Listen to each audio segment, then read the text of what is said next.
শেরপুরের নালিতাবাড়িতে অবৈধ বালু উত্তোলন বন্ধে ভ্রাম্যমাণ আদালতের মাধ্যমে অভিযান পরিচালনা করেছে উপজেলা প্রশাসন। এ সময় 5টি এক্সকেভেটর জব্দ ও মালিকদের 2,50,000 টাকা জরিমানা করা হয়। 18 নভেম্বর উপজেলার ভোগাই নদীর নয়াবিল ভাঙা নামক স্থানে এই অভিযান পরিচালনা করেন উপজেলা নির্বাহী কর্মকর্তা ও নির্বাহী ম্যাজিস্ট্রেট মোহাম্মদ মাসুদ রানা।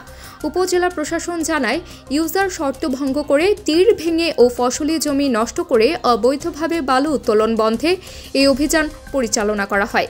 এ সময় বালু উত্তোলনের সরঞ্জাম ধ্বংসসহ 5টি এক্সকেভেটর জব্দ করা হয়।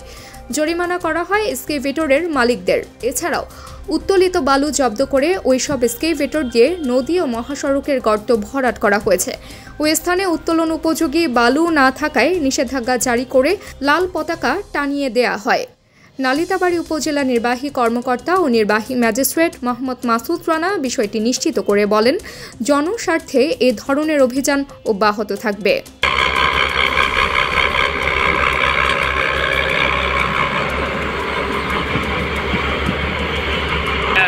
Amanullah Asif, BMF news. BMF news, মানবতার পাশে সব সময়।